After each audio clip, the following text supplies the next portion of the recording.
A manuscript burned without hands, a scholar fell without struggle, and behind ivy-covered cloisters something unspoken passed between faith and fire. At a quiet theological college where even the bells hesitate, a mystery unfolds, not in the noise of violence, but in the silence of watching eyes and unsent prayers. Where are you tuning in from and what time is it? Let me know in the comments. Settle in, and let's begin the story. The wind that threaded itself through the cloisters of St. Swithin's was not so much cold as it was questioning. It carried with it a rustling unease, as if the ancient stones themselves had once whispered to the ivy and now stirred again, unable to hold their peace. The monks, though wrapped in their habits, seemed to brace more against the silence than the season. It was the sort of air that knew too many prayers had ended unfinished. Father Brown, who was not a monk, nor quite a visitor, stepped quietly into the long courtyard beneath the reddening vines. His cassock was plain, his eyes mild beneath the brim of his hat, and his gait slow enough to be mistaken for reverence. But the little priest's gaze moved with a sort of spiritual arithmetic, adding up details no one had spoken, subtracting assumptions no one had dared question. He was here to speak on humility and saints, a subject well suited to stone walls and older souls. But as he passed the iron-latched gate, it was not sainthood that pricked at his heart. It was something unspoken that hung in the air like incense long since vanished. The stillness shattered with a cry, not the sharp cry of violence, but the ragged sound of awe corrupted into fear. It emerged not from the chapel or the dormitory, but from the library, that stern, high place where silence was scripture and fire unthinkable. The echo ran down the hall like a spilled chalice, staining the minds of those who heard it with panic they did not yet understand. Several brothers rushed toward the source, their sandals slapping against the stone in scandalous haste.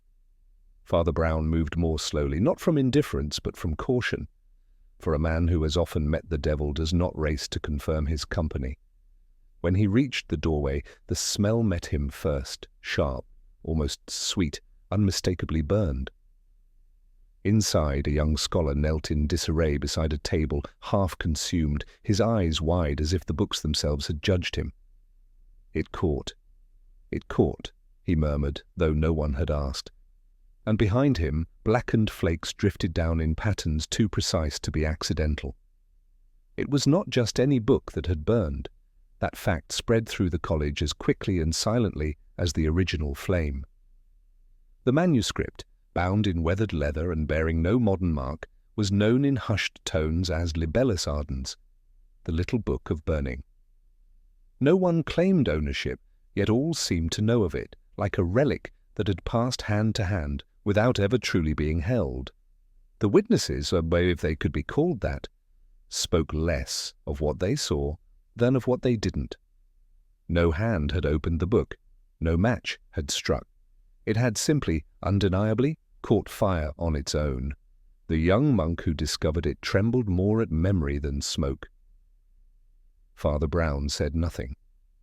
He looked not at the ruin, but at the distance between the ruin and the nearest candle, and then at the eyes of the men who refused to meet his.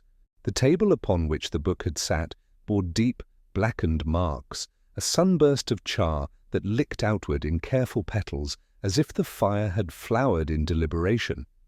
But what struck Father Brown most was not the ruin, but the restraint. The surrounding chairs, the nearby volumes, even the pale marble floor beneath remained curiously untouched.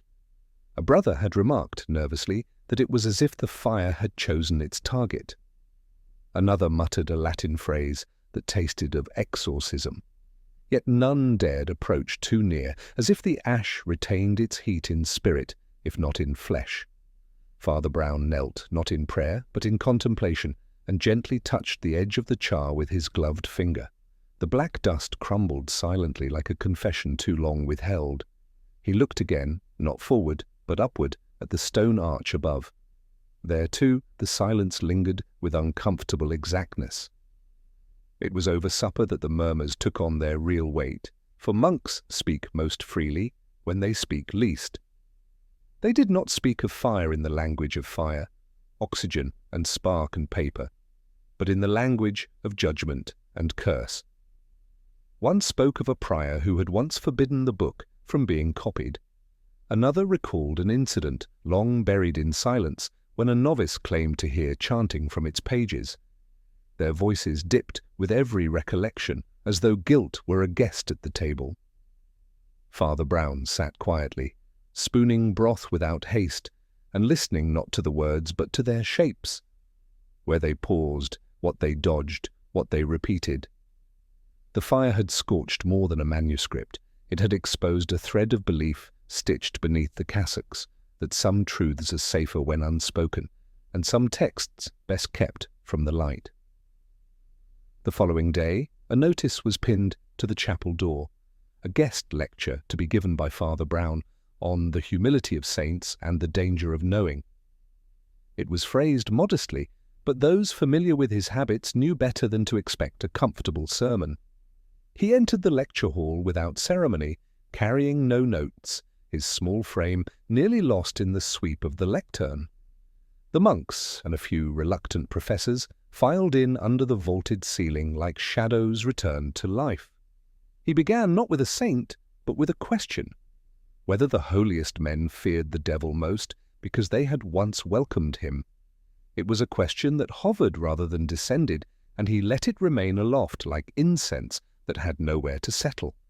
Yet all the while his eyes wandered, not to the audience, but toward the charred table through the open doorway, as if his words were meant more for it than for them. After the lecture, as the brothers dispersed in murmuring clusters, Father Brown did not return to his room nor to the refectory. Instead, he returned quietly to the scorched table, now cordoned off by a simple rope of twine, as if modesty could keep mystery at bay. He did not look long at the ash this time. Rather, he gazed at the things untouched, the edge of a nearby candle that had not melted, the leg of a wooden bench whose varnish remained unblemished, the silver lamp above that bore no soot. If fire is the great leveller, why had it spared so much? Why had it destroyed only what could not defend itself? There was in his expression a peculiar sorrow, not for what was lost, but for what had been carefully chosen to remain. As he turned to leave, his hand brushed the untouched floor. He frowned, not at the burn, but at the precision of its absence. It was not the kind of dining hall that one would call dark, but it had a darkness all its own. The wood-panelled walls bore the stain not only of centuries, but of the particular gloom that settles wherever men eat, surrounded by too many books and too few doubts. Laughter sounded there from time to time, but it was the laughter of men who took themselves very seriously, and therefore never quite seriously enough. Father Brown was not the sort of guest one remembered with anticipation or forgot with malice. He had a curious way of disappearing even while seated in plain sight, a quality that made the more academic among them privately wonder whether he had anything to say at all. Yet he sat now at the long walnut table, positioned precisely between argument and apathy, between a bishop who once published on thermodynamics and a canon who had declared miracles badly punctuated metaphors. They toasted one another in sherry and skepticism, unaware, or unwilling, that something older than either had already knocked on the oaken walls. It was a strange arrangement of minds, if not of place cards. On Father Brown's left, Professor Leith pronounced certainties with the tone of a man who had murdered doubt in his youth, kept the corpse in his pocket. Across the table, Canon Harbury twirled a spoon as if hoping to stir belief into extinction. Brother Ambrose, the youngest, sat just beyond, caught between earnestness and dread, his fingers tapping a rhythm only he could hear. There was talk of politics, of symbols mistaken for saints, and saints mistaken for symbols. A dean laughed that the old miracles were merely metaphors in sandals.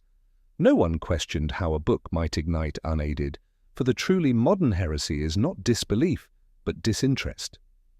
Father Brown said nothing. He merely watched the shadows stretch along the carved panelling behind each speaker, as if theology itself had turned to eavesdrop, or, perhaps, to listen one final time.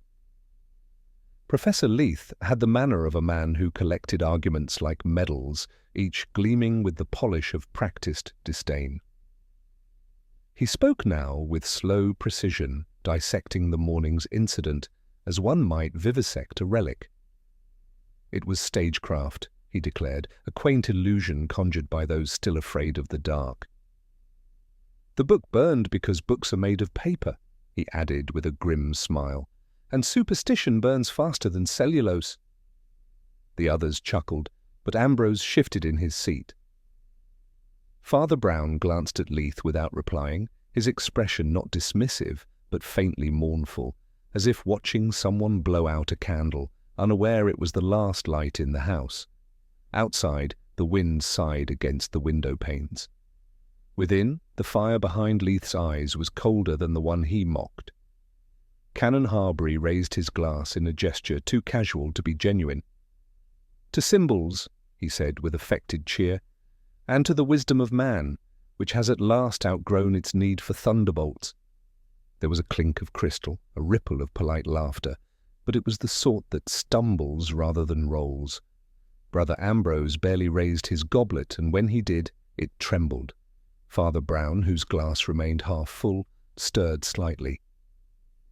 "It is strange," the priest said softly, "how often altars are emptied in the name of fullness, and how full silence becomes when the altar is truly gone."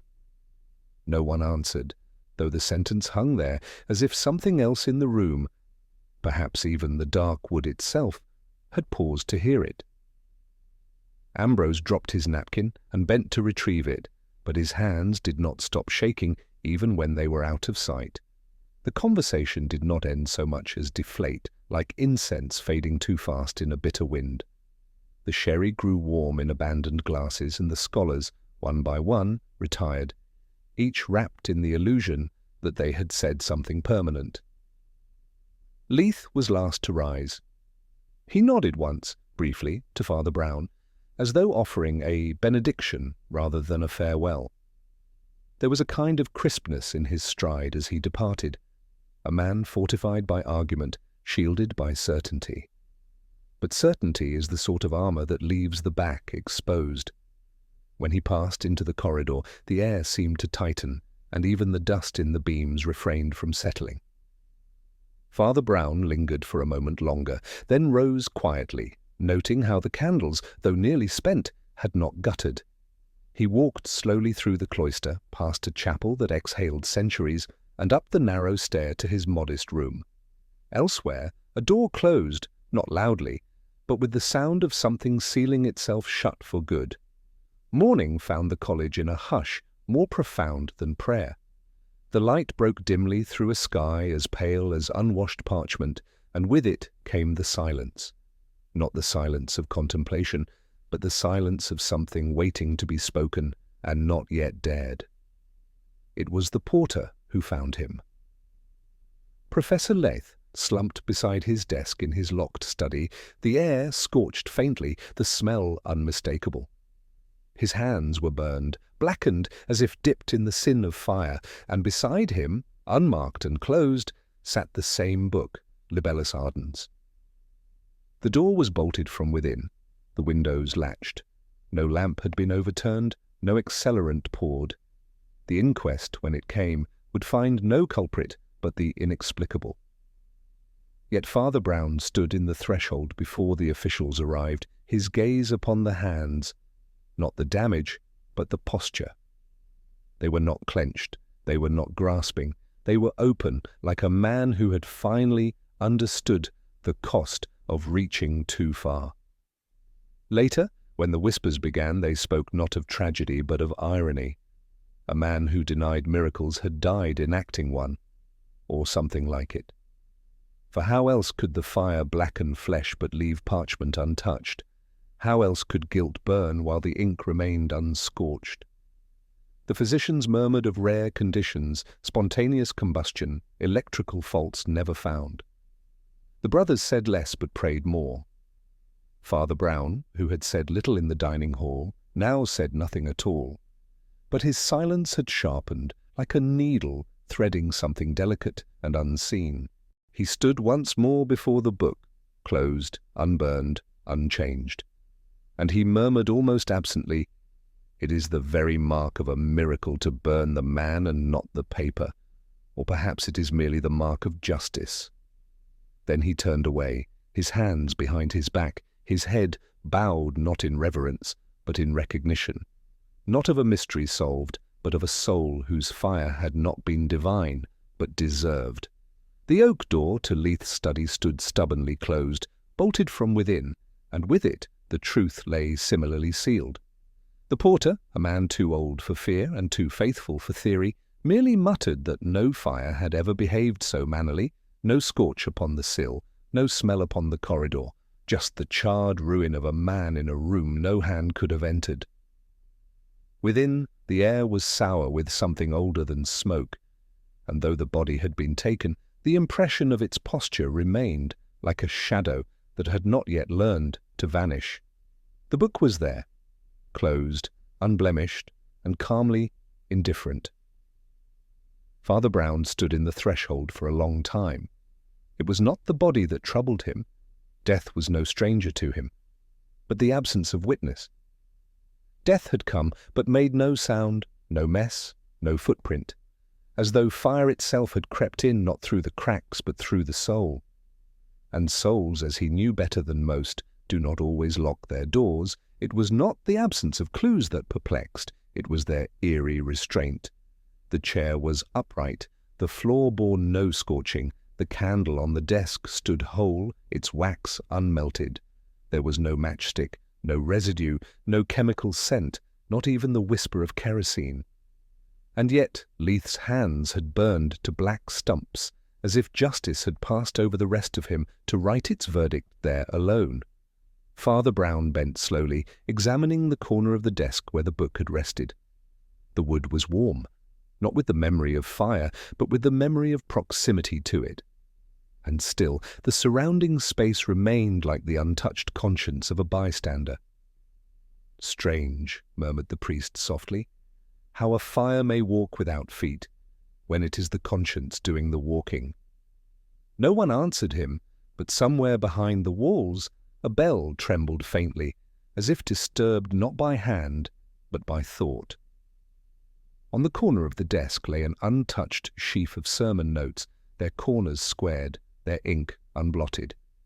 It was to be Leith's address at the upcoming chapel assembly, a lecture titled "The Psychology of Belief in Non-Rational Communities." The irony, Father Brown thought, was not subtle, few divine judgments ever are. But what caught his attention was neither the title nor the contents, but the smallest mark, a drop of wax the size of a tear, fallen across the upper margin. The candle above it had not burned long, nor did its wick seem to have wept enough to match the stain. It was not the wax of careless reading, it was the wax of interrupted ritual. He touched it with the tip of his finger and glanced upward at the sconce. "A sermon never preached," he murmured, "and perhaps never meant to be heard by the living." In some corner of his mind, he was already wondering who had stood over it, not to read, but to wait. In the room's far corner, beneath the small window, a crucifix lay askew on its side, half submerged in the pale fur of settled dust. It had not been thrown, but rather forgotten, or perhaps displaced, just enough to suggest accident, but not enough to absolve intent. Father Brown stooped and gently righted it, brushing the dust from the corpus with a tenderness that did not quite mask unease. The figure's head, bowed as ever, now faced the room once more, and with it all that the room refused to say. One does not overturn a crucifix by misplacing books or knocking over tea. It required a hand, or at least a motion, purposeful or reckless. And yet the silence in the room spoke of neither. Perhaps, thought the priest, someone had turned the cross face down not in hatred, but in fear, the fear that it might look back, and in that act something had passed from theatre into theology. The window was latched but loosely, as if secured in hesitation. It opened outward to the cloister garden, where the autumn leaves had begun their slow, dignified fall, each one perhaps more truthful than words. Father Brown paused there, one hand lightly on the sill, not to open it, but to feel the chill. It was not a wind that would set a manuscript aflame, but it might carry with it another sort of whisper, the kind left behind by someone slipping away with more guilt than urgency. No footprints on the stone path below, no smear of soot, no residue of fire's passage. Still there was something in the way the curtain swayed slightly inward against the grain of the draught, like a breath held in reverse. And as Brown looked out across the quadrangle, he said nothing. But somewhere deep within him, the idea of accident continued to rot. In the common room that afternoon, voices resumed, but not thought. The monks spoke with lips carefully measured, as though the truth were a liturgical phrase too sacred to pronounce improperly. They offered sympathy, not insight, recollections, not suspicions.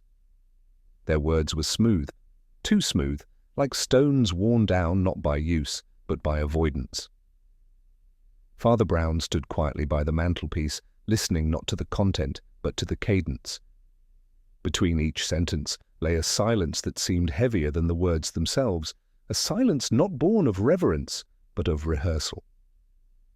Professor Leith was strong of mind, said one. A man of reason, another added, quickly, as though to smother some echo of doubt.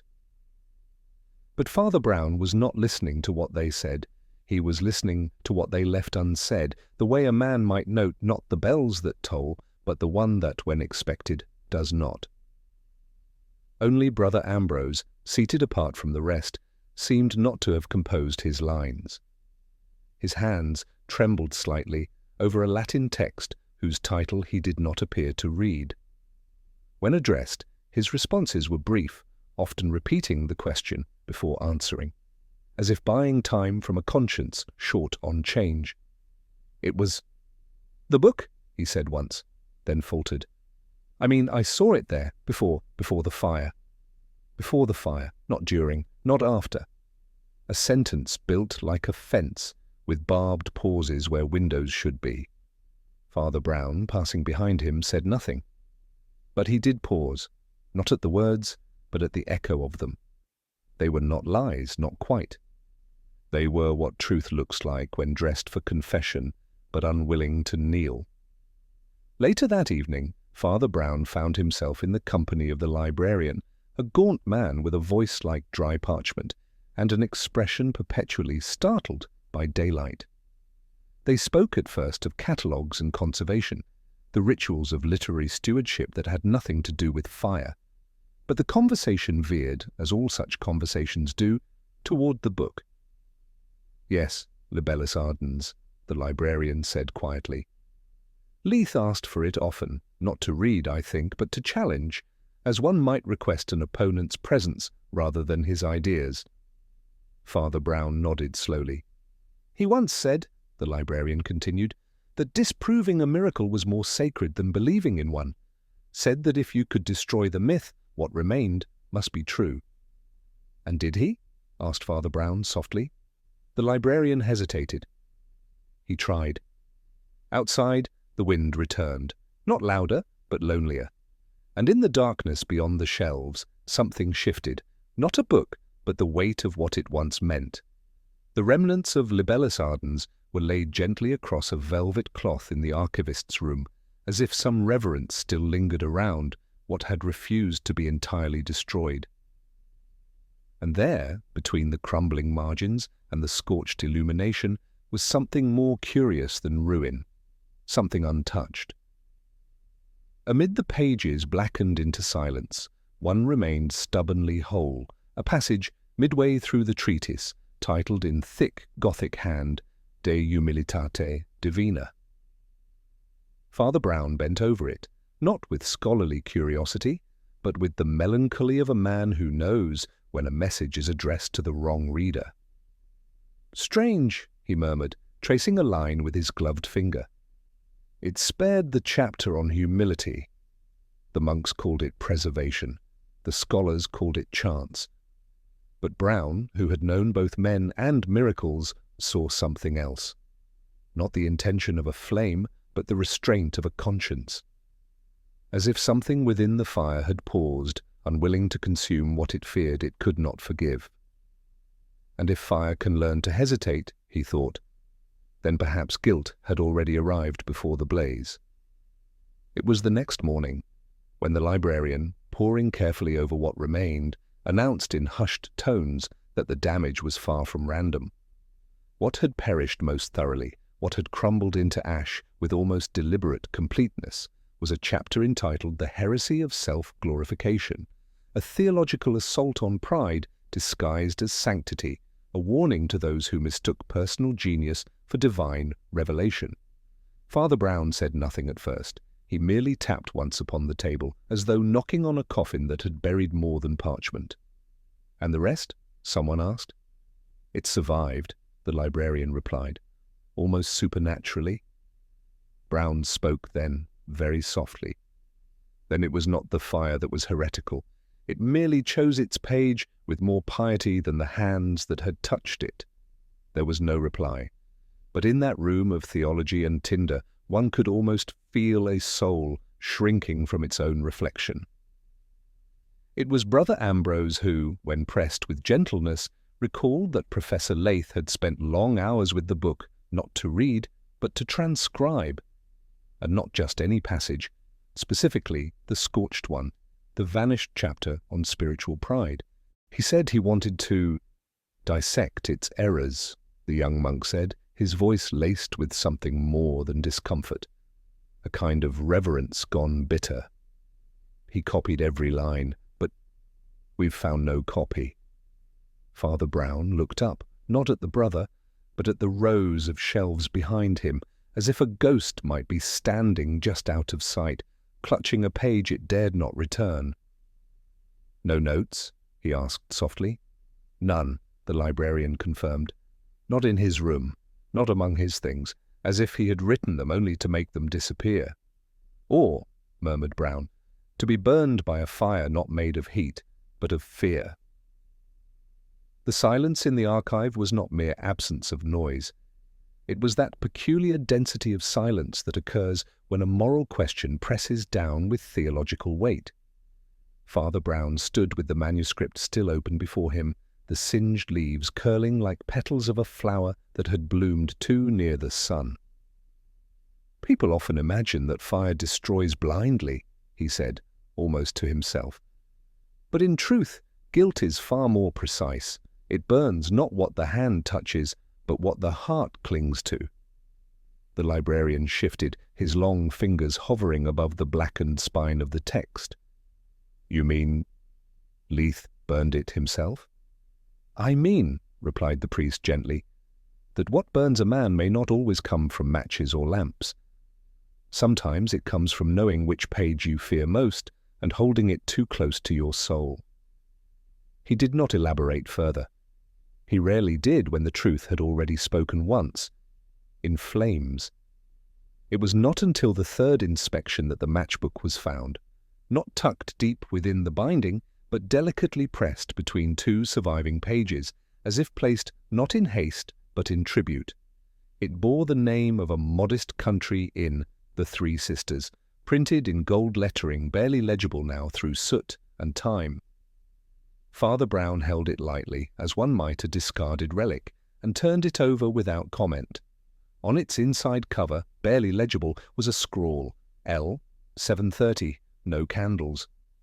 "Odd," said the librarian, peering at it with professional detachment. "There's no inn of that name near the parish."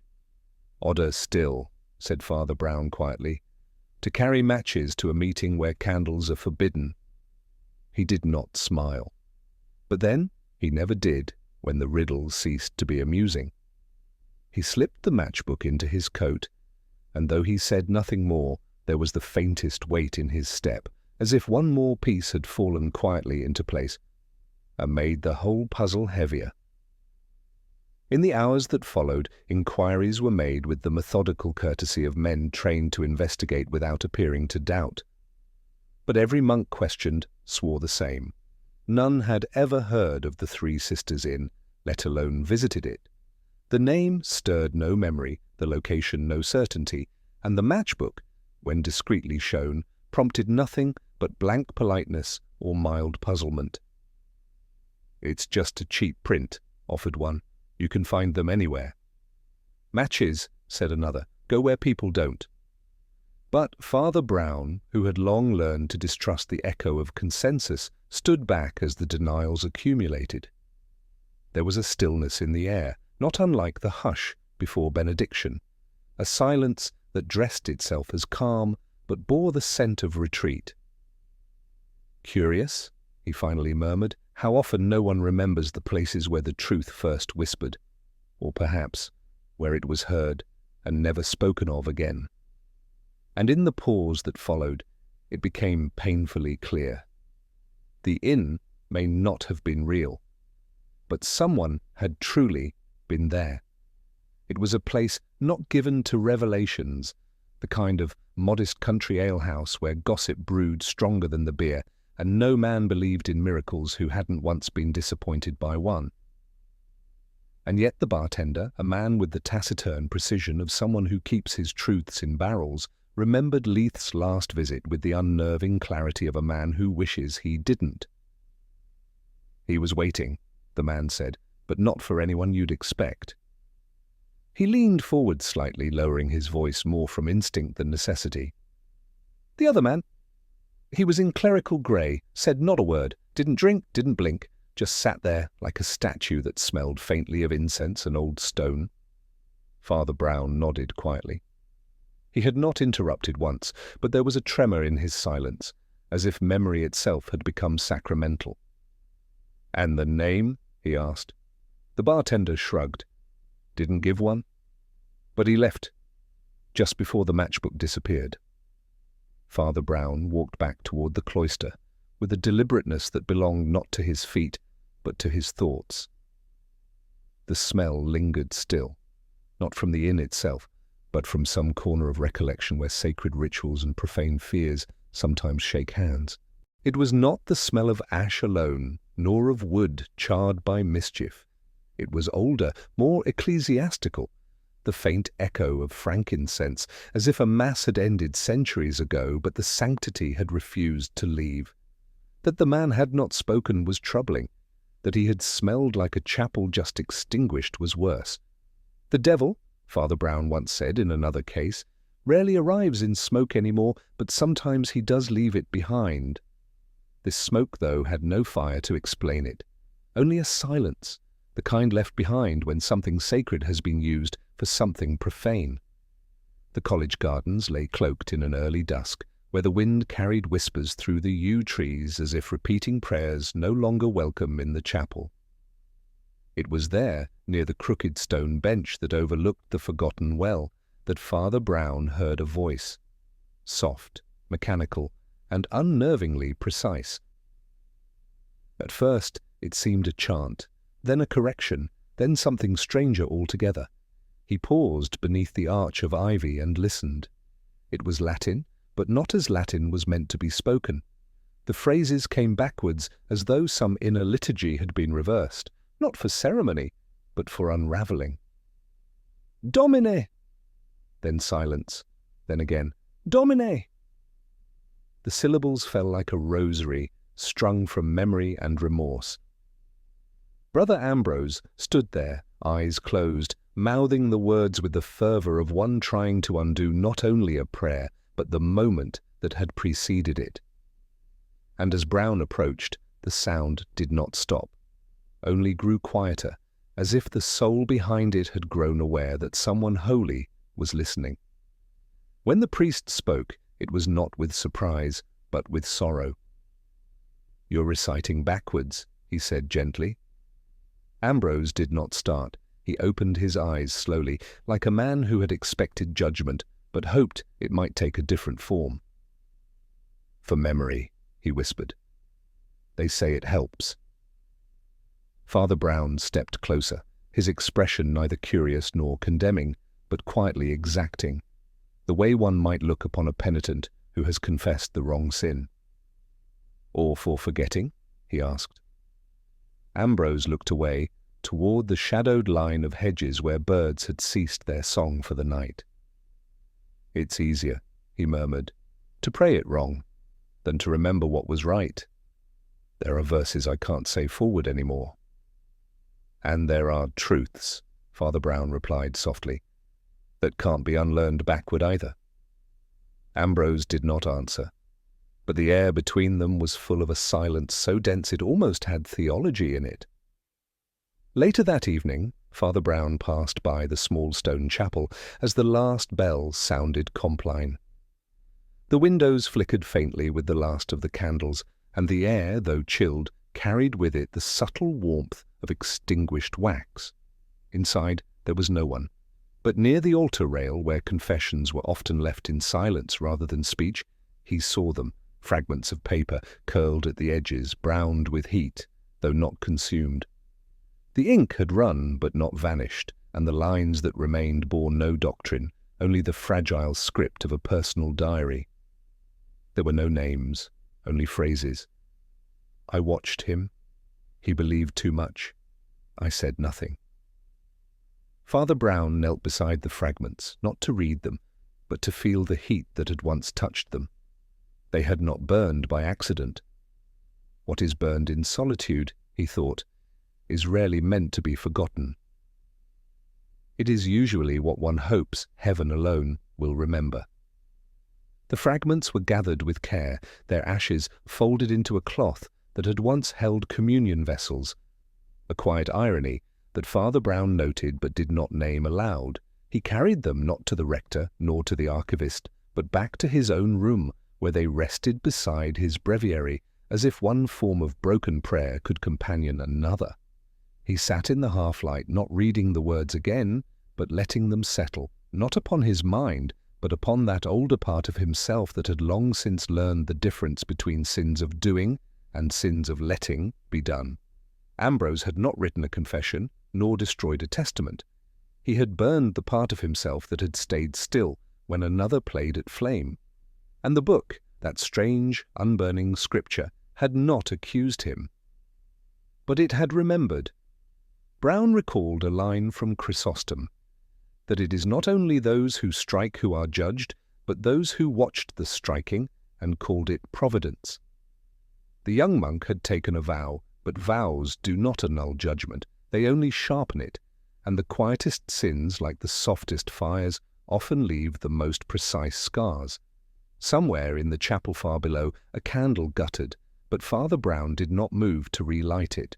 Some lights, he knew, must be allowed to die before truth can be seen at all. Canon Harbury spoke with the precision of a man whose memory had been trained not to remember. "The libellus ardens?" he repeated, brows lifting with a mild surprise that had the colour of courtesy, not conviction. "No, I've never brought it here. I distanced myself from that text years ago. I called it apocryphal, and I stand by that." There was no tremor in his tone, but there was something altogether stranger, a calm too carefully carved, for those who have truly forgotten do not arrange their words like scaffolding. Father Brown gave no rebuttal.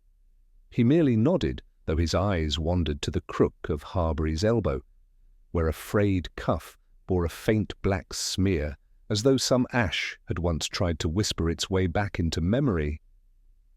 "Of course," said Harbury, with a scholar's smile. "Some legends do not die, but I am not in the habit of resurrecting them." "No," murmured Brown, "but one needn't resurrect a thing for it to rise." The truth, when it emerged, came not from confession, but from curiosity's shadow, a thin trail of questions that led Father Brown to a locked drawer in Leith's desk, and within it a copy of the libellus, annotated with furious red-lined comments, and beneath it a half-drafted paper, an inquiry into fraudulent textual restoration, the Harbury revision. It was not an article of theology, it was an accusation masquerading as scholarship, with a thesis that Canon Harbury had not merely dismissed the manuscript, but altered it, removing passages that supported mysticism, injecting phrases to favour his own abstract rationalism. Not a forgery in ink, but in intent. Brown read it slowly. The language was brutal, clinical, yet beneath it all a strange reverence, not for truth, but for being the one to expose falsehood. He sat quietly with the pages folded in his lap. Leith had wanted to prove the book a fraud, not by destroying it, but by destroying the man who had once claimed it false. And such destruction, Brown knew, rarely ended with the soul who initiated it. The chapel bell tolled once, not with the measured cadence of matins, but a lone, jarring note in the stillness of mid-afternoon, a time when no service was appointed, and even silence seemed occupied in contemplation. Father Brown had been walking in the cloister at the time, pausing beneath the sunlit arch that divided the sanctuary from the garden. At the bell's cry, he turned, but not with alarm. He turned as one might at a sound too familiar to ignore, yet too foreign to place. Moments later, Canon Harbury appeared in the passageway, his gait abrupt, his face oddly ashen. "Must be the mechanism," he said quickly. "It's old, fails sometimes." Brown gave a gentle nod, but did not speak. For bells, like conscience, rarely sound without cause, and when they do so at the wrong hour, it is often because someone has kept the right one hidden. Father Brown entered the belfry later that day, ascending its narrow stairs with the deliberate pace of one who does not climb to discover, but to confirm. The rope hung as expected, its fibres frayed by time and use, yet there was something else. A residue, not of age, but of ritual. Touching the cord gently, he felt it. The faint drag of wax hardened into the strands, brittle and yellow-white. He broke a piece loose and rolled it between finger and thumb. The scent rose faintly. Candle, not ceiling. A candle carried where candles should not be. The wax was not accidental. It was the kind that runs when held low, when held in motion, when used not to honor a saint, but to avoid a witness. Someone had entered in darkness, had touched sacred silence with trembling fingers, and left behind the smallest sacrament of their trespass. Not in sin, but in stealth. And such wax, Father Brown knew, only melts under the heat of hesitation. It was not uncommon in the older sections of the chapel to find meltings of wax near benches or the foot of statues, remnants of devotions left behind. But the wax that trailed beneath the bell-pull had a different story in its flow. It had not dripped with reverence, but crept with caution. Following the faint trail with a lantern, Father Brown noted the pattern. The drops were close, quick, as though carried by a hurried hand that feared to be seen. They led past the transept, along the side of the nave, and ended, not at the altar, but beneath the wooden stand where sermon scrolls were traditionally kept, though none had rested there in years. The flame, it seemed, had come not to illuminate, but to retrieve, or to destroy. "Fire may be a cleansing thing," the priest murmured, "but it has always had two masters, one that purifies and one that hides." And the candle, he suspected, had heard a secret, whispered, not in confession, but in conspiracy. The chapel was empty when Father Brown returned that evening, not in presence, but in posture. The pews sat like witnesses whose testimony had been postponed too often. The altar cloth hung still, but not serene. And behind it all, the small iron grate that led to the old sacristy yawned open, as if it too had grown weary of secrecy. He stood for some time before the place where the sermon stand had been, now reduced to a blackened outline against the stone floor. It had burned recently, but not completely. A few charred remnants remained, half a scroll, the corner of a wooden board, and a metallic clasp, twisted as though trying to undo what it had once fastened. Father Brown did not stoop to inspect it. Instead, he simply looked. He did not need to find a name. The fire had not accused a person. It had accused an intention. Somewhere behind him, the door creaked slightly, not from wind, but from breath. He did not turn. "I do not believe in cursed books," he said aloud, but I do believe that truth, when buried too long, can set its own page alight." There was no answer, only the steady silence of a chapel that had finally decided to keep a secret no longer. And somewhere in that silence, he understood. It was not what had been burned that mattered. It was who had feared to let it remain. The cloister had always been a place of footfalls and forgotten prayers, a corridor between reflection and retreat. But that afternoon, as Father Brown led the surviving scholars beneath the ivy-veiled arches, it became something stranger still, a sanctuary where silence did not only wait to be broken, but to be heard. The arches threw faint shadows over the cobblestones, and the walls, ancient enough to have survived fires of both faith and doubt, seemed to lean inward. They did not echo. They listened. Father Brown did not stand upon a platform, nor raise his voice. He merely stopped by a bench worn smooth by centuries of anxious contemplation, and spoke as one might to a ghost who still had something to confess. "No one lit the fire," he said softly, "but someone failed to blow it out." The words did not need emphasis. In that place, even the dust took meaning from their weight. And each man who heard them found that, for the first time in days, he had nothing at all to say. "There is," Father Brown continued, "an old story, older than this college, and perhaps truer than any of its doctrines.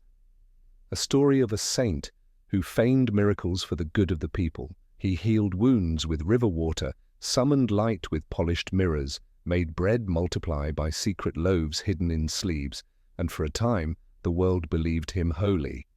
The scholars did not move, though one or two turned their eyes away, as if seeing too much in the invisible. "But one day," he said, as he reached for a relic to perform yet another pious deception, his hands caught fire. Not the relic, not the vestment, his hands. Somewhere a bird trilled, then ceased abruptly as if startled by the parable itself. Some, Father Brown went on, called it divine punishment. Others, a tragic accident. But I think it was merely the theatre of the soul, burning through the script. And there, in the shadow of that ivy-choked wall, every man present knew it was not only a fable.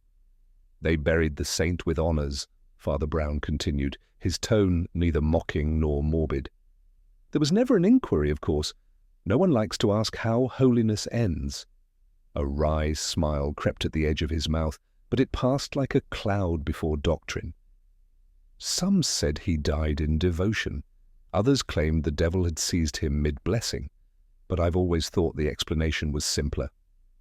He glanced toward the men, some now seated, some standing, each as still as a sermon stone.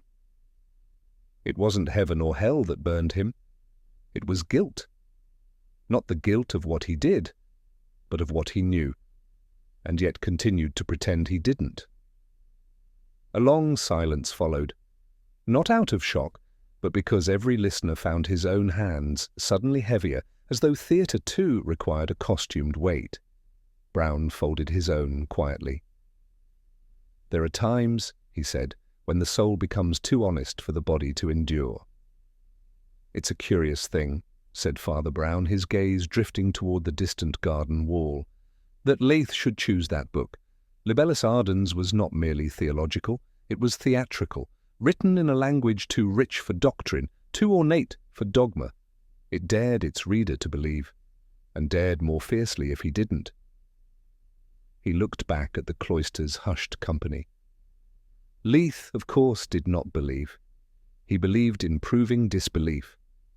And in his final act, he sought to expose the book as nonsense by recreating a miracle, a fire that would mimic divinity, only to reveal its absence. A professor stirred uncomfortably. The idea of exposing falsehood was noble, but this was something darker. He prepared the flame with chemicals, no doubt, a trick of oxidation and timing, but such things, Brown added, do not often obey their makers. The nods that followed were reluctant, like prayers mumbled after doubt, but they came all the same. And in that moment, the book felt less like a text and more like a mirror waiting to return its gaze.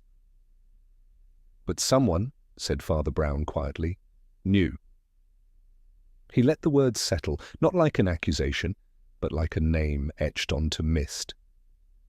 Someone discovered what Leith intended. Someone saw the props, the preparation, the clever chemistry, and they did nothing. He did not raise his voice. He did not need to. They did not strike the match. They did not open the book. They did not place the manuscript where the flame would catch. He turned slowly, meeting no man's eye, but unsettling every gaze. They simply let it happen. The cloister grew very still, and even the breeze that stirred the ivy seemed to pause mid-breath. "There are many kinds of sins," the priest said, "but the quietest are the most enduring. To permit the fall without the push, to nod at the edge and turn away." Somewhere beyond the wall, a bell began its toll, not for mass, but for memory. And that, Father Brown concluded, is the sin that leaves no fingerprints, only echoes. "Leith died performing a fraud," Father Brown said, not with finality, but with resignation. But he did not die alone. He died beneath a gaze that could have spoken, but did not. A silence, deeper than denial, the silence of moral convenience. The air shifted around them, like incense rising without source. "That kind of silence," he added, "is not passive. It is a choice. A candle unlit when darkness grows, a word withheld when warning is all that's left." He turned slightly, not toward any particular face, but toward the whole garden of souls gathered under stone. It was not murder, and yet it was not innocence. A dry leaf fell from above and cracked lightly against the stone below, a sound too small for judgment, but too exact for chance. "There are flames," he finished, "that no man lights, but many let burn." And for a moment, even the ivy ceased rustling, as if reluctant to brush against such truth. No one spoke. The cloister, so often a space for idle recitations and scholarly wit, held its breath, not from guilt perhaps, but from recognition. A parable had been told, but it had not ended. Each man present, from canon to novice, felt as though a mirror had been lifted, not to expose, but to ask, and what it asked could not be answered aloud. Father Brown stood without triumph. There was no victory in naming a flame, no comfort in identifying smoke. He merely folded his hands as one does when nothing more remains to be said, though so much remains to be done. One of the younger monks stared at the floor, his lips barely parted in a prayer that had not reached the threshold of sound. Another shifted his foot, but stayed seated. And in the stillness the priest spoke once more, almost to the stone itself. "It is always the soul that burns," he said, "even when the match lies in another man's hand." They found Brother Ambrose not in his cell, nor in the chapel, but kneeling in the graveyard, though no funeral had passed that day. It was not grief, at least not of the common sort. His shoulders bore a stillness too composed for mourning and too ancient for despair. At his side stood a lantern, wrought of brass and old glass panes, but it held no candle nor the soot of one. The grave beneath him was unmarked, or perhaps it was marked only by his presence, which for a monk can be the loudest name of all. Father Brown did not call out. He merely stepped near, and for a moment said nothing. The grass whispered beneath his weight, and that seemed enough to stir the still figure. Ambrose did not look up. He did not rise. But slowly, as though the body followed where the soul had already gone, he clasped his hands, not to greet, but to yield. And then, at last, he breathed, but not a word. There are certain silences that speak not from the lips but from the bones, and Ambrose had found one of them. His eyes were half closed, not in sleep, but in something colder, the kind of inwardness that begins not with reflection, but with remorse. Father Brown remained beside him, not as priest to penitent, but as soul to soul, one knowing and one known. The monk's lips moved, but the sounds that might have followed never arrived. Instead, there was a long inhalation, a trembling held in the chest, and something like a word that lacked its letters. It was a prayer, perhaps, though it named no saint. When he finally turned his face upward, his eyes did not plead nor protest. They simply acknowledged. Father Brown, who had heard every confession from the petty to the perverse, nodded once. "The darkest prayers," he murmured, "are sometimes the ones God hears most clearly." And then, without waiting for permission, he sat down in the damp grass beside him. "I saw him," Ambrose said at last. His voice was worn thin, like vellum scraped once too often. "I saw Leith in the chapel the night before." Father Brown said nothing. He had the book, the libellus. He was measuring things, i.e. distance, weight, temperature. He handled it like a scholar, but not like a believer. He was calculating for spectacle, not revelation. The monk looked not at Brown, but at the lantern, still dark, as though it were the confessional box he feared most. I stood at the door. I watched. He didn't know. I could have stopped him, could have called to him or fetched the abbot. But I didn't. "Why?" asked Father Brown softly. Ambrose's face did not flinch. "Because I believed the fire would do what I could not.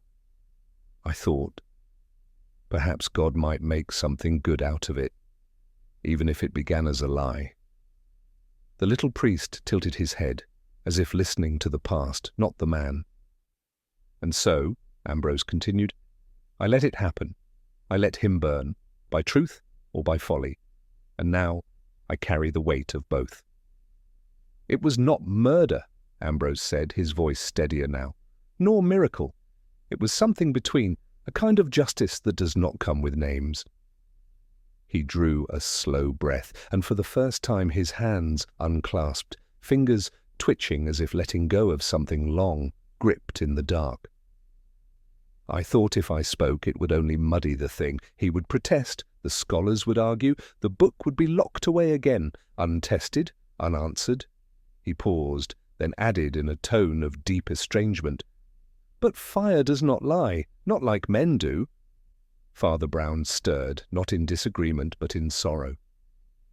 "There are times," Ambrose continued, "when silence feels more righteous than warning, when to let something unfold seems holier than the interruption."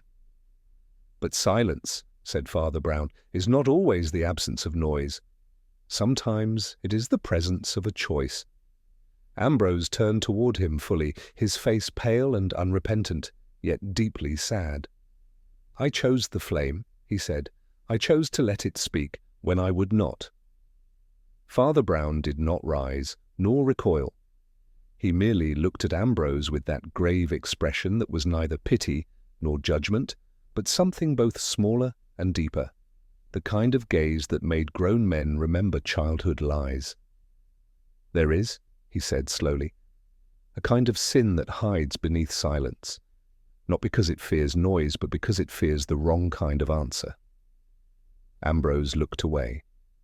The lantern's empty glass caught the fading sky. "I don't mean murder," continued the priest, "nor even cowardice. I mean the terrible pride that tells itself it's being humble, the silence that says, 'Let the world decide, I'm too pure to stain the scales.'" Ambrose's throat moved, but no words followed. "You thought you were letting God speak," said Father Brown, "but perhaps you were only afraid of speaking falsely. And in that fear you said nothing, which is its own kind of falsehood."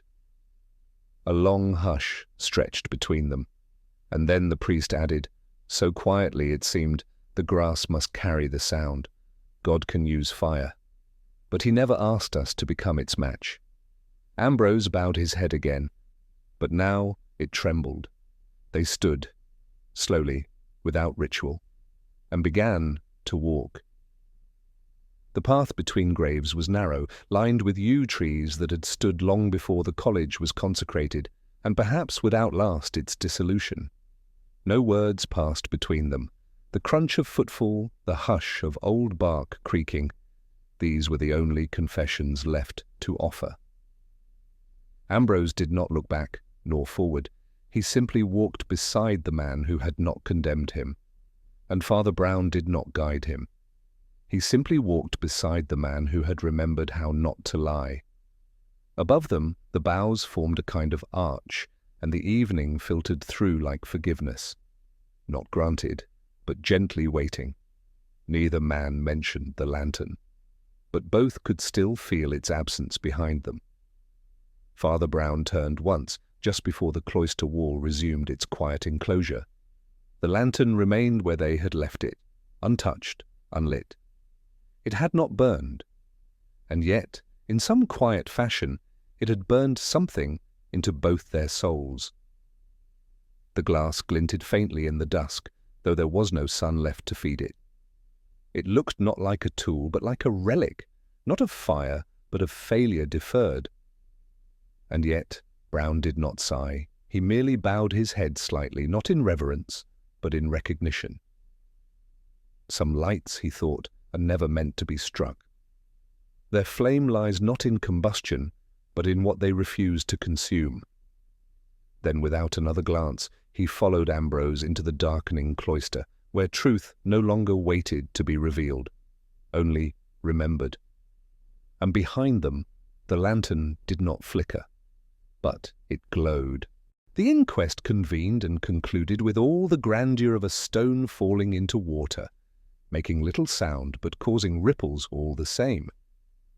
The coroner, a tidy man with neither belief nor disbelief in mysteries, read the report with a kind of resigned precision. The facts, if they were officially permitted to exist, pointed to a tragic accident, a scholar undone by his own experiment, a fire more curious than criminal. There was no cross-examination, for there were no charges, and yet, when the verdict was read, accidental death, the college did not exhale in relief, but in something far colder. The silence that followed was too well practiced, too carefully composed. It did not ring of satisfaction, but of settled nerves and unsettled souls. No one spoke of miracles. No one invoked the devil. No one asked how a sacred manuscript could burn without the smell of oil or the sound of crackling. They merely accepted that it had burned, and then almost hurriedly they returned to their books, their timetables, and their prayers, the kind that ask nothing too difficult of heaven. Canon Harbury's resignation arrived not with a sermon, nor a scrawl of dramatic apology, but with a simple folded note upon the abbot's desk. It bore neither explanation nor embellishment, only a date and his signature, like the end of a sentence written years ago.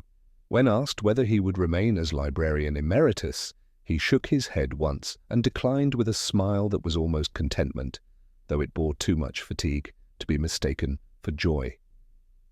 He walked through the cloister with his head high, not from pride but from the weariness of one who has carried pride too long, and now feels the strange lightness of its absence. The scholars whispered, but the monks did not. For in the church there are resignations that are not punishments, but quiet recognitions, the way a man might remove his shoes on sacred ground, or step back from a fire that has already judged him. And Father Brown, who had watched men step down from both pulpits and gallows, simply inclined his head, as if one could do both at once. Brother Ambrose was not expelled, nor disciplined, nor accused, and yet, by the end of the week, he was no longer seen at Vespers. His absence was not remarked upon officially, but in the careful choreography of monastic life, every empty bench is a wound. The abbot later announced he had been sent on retreat, somewhere on the northern coast, among ruins older than the church, and wind stronger than guilt. It was a place monks sometimes went when their sins were not sins of action, but of omission, not crimes to confess, but silences to unlearn. The college made no declaration, no penance was assigned, no absolution was promised, and yet everyone knew why he had gone. It was not justice, for justice requires witnesses. It was not mercy, for mercy demands confession. It was simply the quiet exile of a man who had once stood near fire, and chosen not to speak. And perhaps in some strange arithmetic of heaven, that was enough. The libellus ardens, or what remained of it, was not displayed, dissected, or even debated. It was sealed into a wooden case, wrapped in muslin, and placed in the deepest archive below the college library, a vault where forgotten texts sleep beneath both dust and discretion. No ceremony marked its descent, no candles, no chants, no citations of canon law. Only 2 monks and the archivist bore it down, not with the reverence of saints, but with the strange neutrality one gives to dangerous relics, not holy, not heretical, but humbling. The entry in the catalogue read only, "Codex Fragment, unknown author, restricted access." But those who had known the smell of its ashes, or the silence it left behind, knew it had not been buried like a manuscript. It had been entombed, not out of fear of what it might say, but of what it had already said, in fire, in flesh, and in the trembling hand that had once dared to hold it up to heaven. Father Brown did not follow them down. Some texts, he believed, were better watched from above. On the final Sunday before his return to Cobhole, Father Brown was asked, politely, but with no small tension, to deliver a sermon. The request was made by the abbot himself, which meant, as all scholars knew, that it had not come from the abbot at all, but from something quieter and larger that stirred beneath the college walls. He stood at the lectern, the same one from which Harbury had once defended the provenance of ancient texts, and he began not with scripture, but with smoke. "There is," he said, "a fire that purifies and a fire that punishes. The difficulty is that they look exactly the same while they burn." A few smiled at the metaphor, a few did not. "There is a pride," he continued, "which wears the robes of faith so tightly that it forgets to kneel, and there is a humility that pretends to be too small to act, and so allows evil to walk by unchallenged." He did not name Leith, nor Harbury, nor Ambrose, but each man felt named. "The worst lies," he concluded, "are not shouted. They are whispered in the conscience, and answered with silence." He closed the book, though he had never opened it. As Father Brown made his quiet preparations to depart, he passed once more through the library, the sunlit reading chamber where windows wore ivy like wounds, and time ticked not by clocks but by the slow turning of vellum pages. On the librarian's desk, among the usual scatterings of folios and inkpots, sat a manuscript he had never seen before.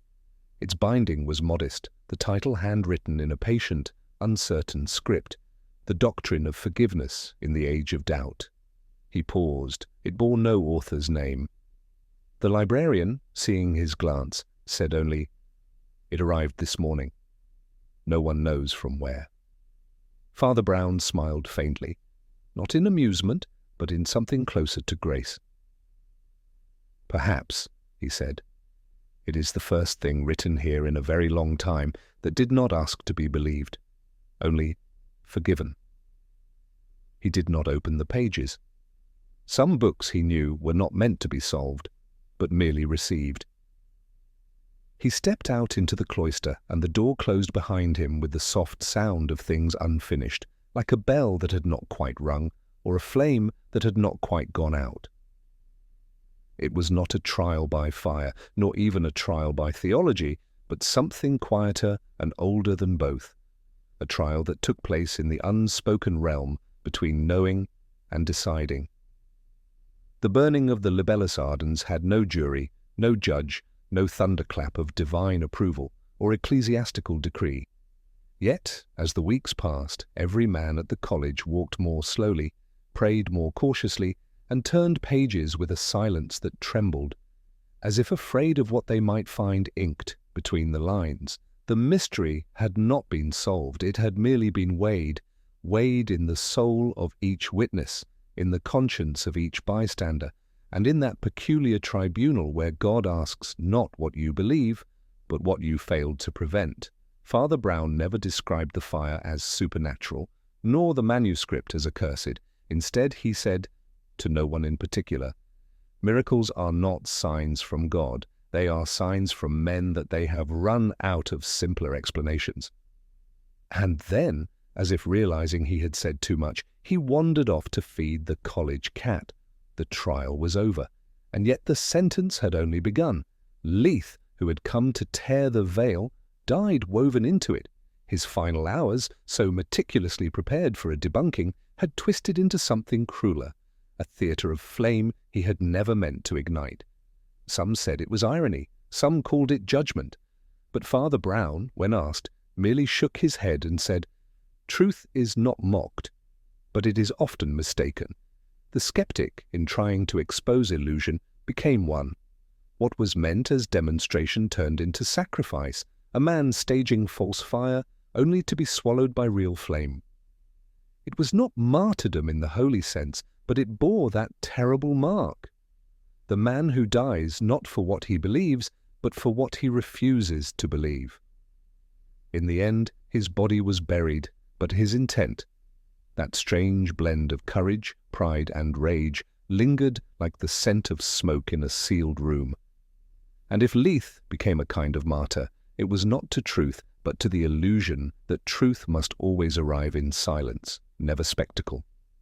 Or worse, that it must arrive in flames. Ambrose too bore witness, though the kind that wounds in its waiting. He had prayed not for guidance, but for verdict. In his eyes, God was not a father, but a judge who had taken too long to sentence. So Ambrose had held his breath and let Leith burn, believing perhaps that fire would do what silence had not. But judgment, when it comes by silence, is never clean. It seeps like smoke beneath a door, and one finds too late that it blackens both victim and spectator.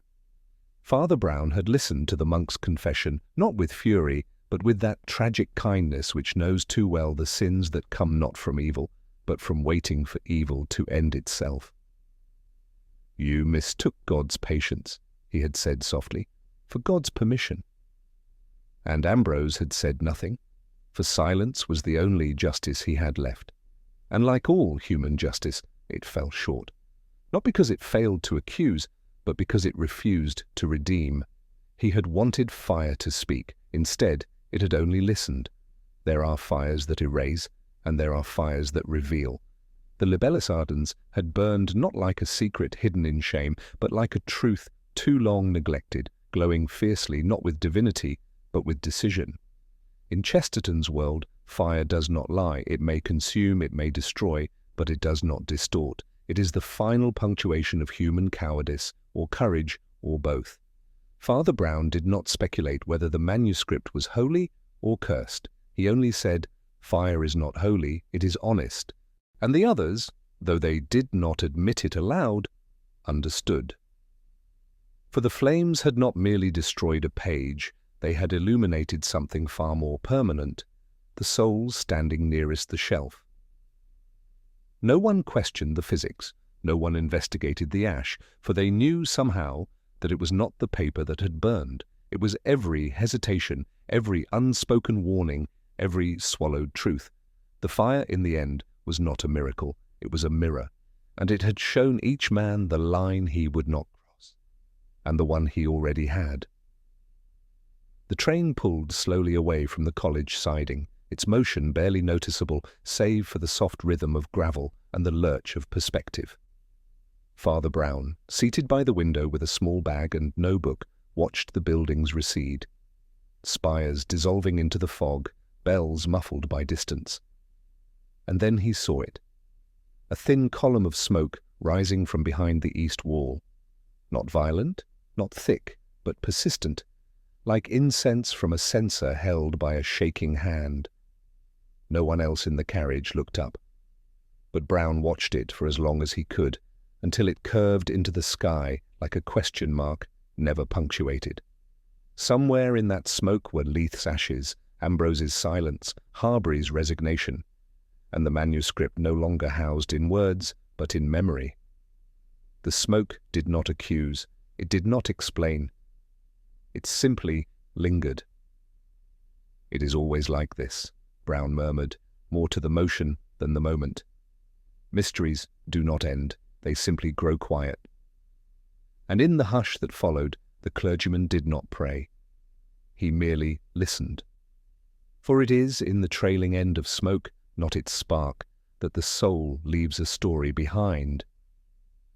It was much later, as the train carved its way through autumn fields, that Father Brown spoke again, not to a companion, for he travelled alone, but to the still air that fills the space just after a truth has passed through.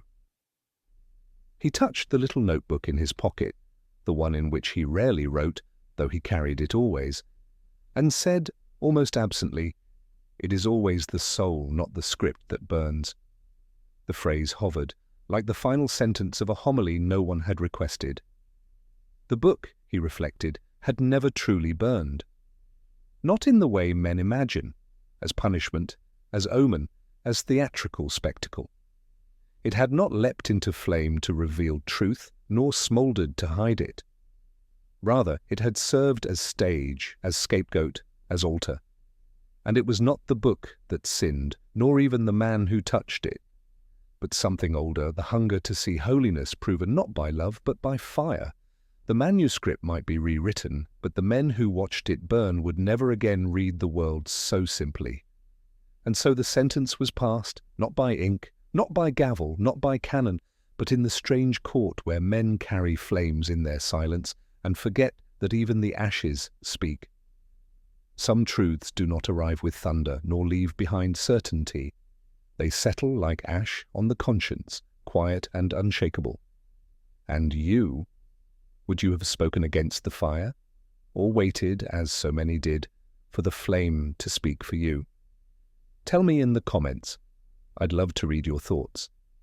If you enjoyed this mystery, leave a like, share it with someone curious, and don't forget to subscribe for more timeless enigmas.